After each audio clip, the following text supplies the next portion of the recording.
Wow. So there's this guy who goes by Winterdrake, and he is making a Legend of Zelda Breath of the Wild, kind of like an NES version of it, and it looks fantastic. If you guys remember the E3 demo of The Legend of Zelda Breath of the Wild, they did have the NES version of The Legend of Zelda to kind of demonstrate the physics and, kind of the concept of The Legend of Zelda Breath of the Wild, and how it's gonna work with the fire affecting environments and all that stuff. And it looked cool. It was alright. It was in the 2D. It was kind of like 8-bit format. It was a little choppy, but I mean, it still looked cool. And I mean, in my mind, when I saw that, I just kind of thought, like, someone's gonna make a Legend of Zelda. They're gonna do that. Someone's gonna do an NES game of the Legend of Zelda and like just put Breath of the Wild mechanics into it, and it's gonna be great. And this guy took that concept and he's really expanding upon it, and it looks fantastic. I'll leave a link in the description to the videos of the gameplay. There is playable demos out. If I can find one, I will put in the link in the description. Although it probably won't take long for Nintendo to take it down. Again, this happened just last night, and a little like 2 in the morning or something. I'm in Vegas, so I don't know what time that is for you guys. Probably like 4 if you're in New York or the East Coast. But anyways, like I was saying, this guy. There's so much that he's put into it. I was looking at the gameplay and I was just like, what? Wow. And this guy is doing it for free. He's not getting paid, guys, at all. He's doing it on his free time.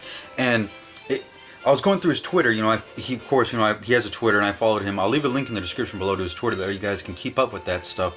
And on his Twitter, people were asking him questions, and I was reading, and he said they started this game from scratch. Him and I'm pretty sure he has a team working on it, maybe a couple people.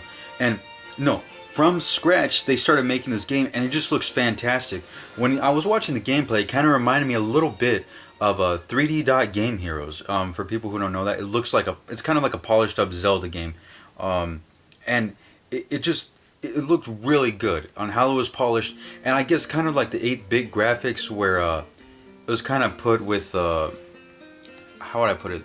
If you played the Deer God on like the Xbox One, it looks like that. Like the pixels kind of look like that, or maybe like a little bit of Ultratron. But it's very smooth, and it just works so well with the game. And I'm just really hoping that this game does get put out there. Granted, he's not going to be able to earn money off of this, no, but I mean, I don't think so, because he's using Nintendo characters and everything. But I do have an article here that I will read to you, a couple paragraphs, and something he did tell Kotaku. So let's see. The developer Winterdrake created a 2D version of the game. Okay, yes, I was covering that.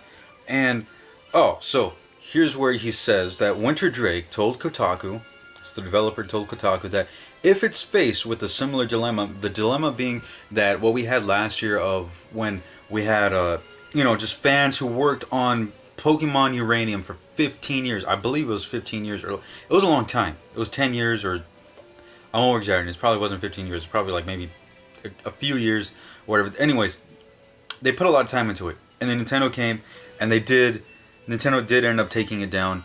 And also with another Metroid 2 remake, which I was fortunate enough to download both of them. And I'm pretty sure there's still like places out there in the web where you can download them. If I find them, I'll put them in the link in the description. But anyways, he said if he's faced with a dilemma to where that he is going to have to take down the game,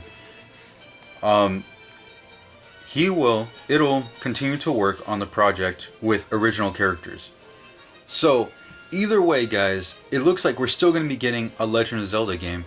Even if it doesn't have the Legend of Zelda title into it. Granted, this is a fan game, but it just looks so well, and it looks great because it's something that he drew inspiration from the Legend of Zelda, or he'll still be creating the game anyways. If it's taken down or not, this game is still coming out, and I'm kind of hoping, like, if it does go that route where it is taken down, I'm hoping that at least we'll have a chance to kind of like pay him for this, or like there's a Kickstarter or something, and it gets a wider release, maybe on Steam, because if he's doing this with original characters, I mean, why not?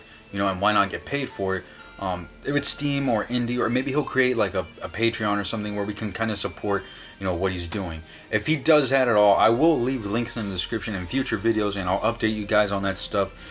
And like I said, just follow him on Twitter and everything. He keeps everybody up to date, and he looks like he's been collaborating with a lot of people or fans who just want to kind of contribute to like the musical score and stuff like that. And it looks freaking amazing that a bunch of people are coming together, all because of The Legend of Zelda: Breath of the Wild. And it's a great. It looks like a fantastic game that everyone. I think that it's great. I don't know how else to put it, and I just think that this game kind of needs to get out there, and a lot of people should hear about it. And I mean, if you're watching this and you see a video, you see this video, I mean, I hope you guys can like just make a response video, or like just leave a comment, or just kind of follow him on Twitter. Just let him know that you're looking forward to this game. That that we could keep this project alive. Obviously, this project probably is not gonna go anywhere. It's still gonna be around, but I mean, he only has like maybe 700 something followers right now, so it is really easy to get in contact with him, and he is reading the tweets. So I mean, I just think it'd be a good idea for people who watch this to go out there and kind of support him on Twitter. And I mean, like I said, in the future, if Nintendo does end up taking the game down, I will hopefully he makes a Patreon or something that we can kind of support what he's doing, because this looks like he's putting a lot of work into this, and it looks phenomenal. And anyways, so yeah, so that's that's really all the news I had for today. Following this event of the guy making The Legend of Zelda: Breath of the NES is what they're calling it right now. Maybe in the future it'll go by later, a different title if Nintendo so chooses to take it down. Other than that, I will keep everybody up to date on, what goes on with that project. And that's pretty much it for this video. So anyways, links will be in the description of the articles. Links will be in the description to his Twitter. Also, if you guys could please thumbs up this video, leave a like, comment, subscribe, upvote the video for people on VidMe. Go ahead and check, if you don't know what VidMe is, there will be a link in the description below that you guys can check it out, my channel. And of course, like I said, follow Winterdrake. It looks like he's really putting a lot of effort into this, and I really think he would appreciate it if we could all, kind of support him. But anyways, that's really all I got for this video, guys, and I hope you guys enjoyed, and I will see you guys in the next video.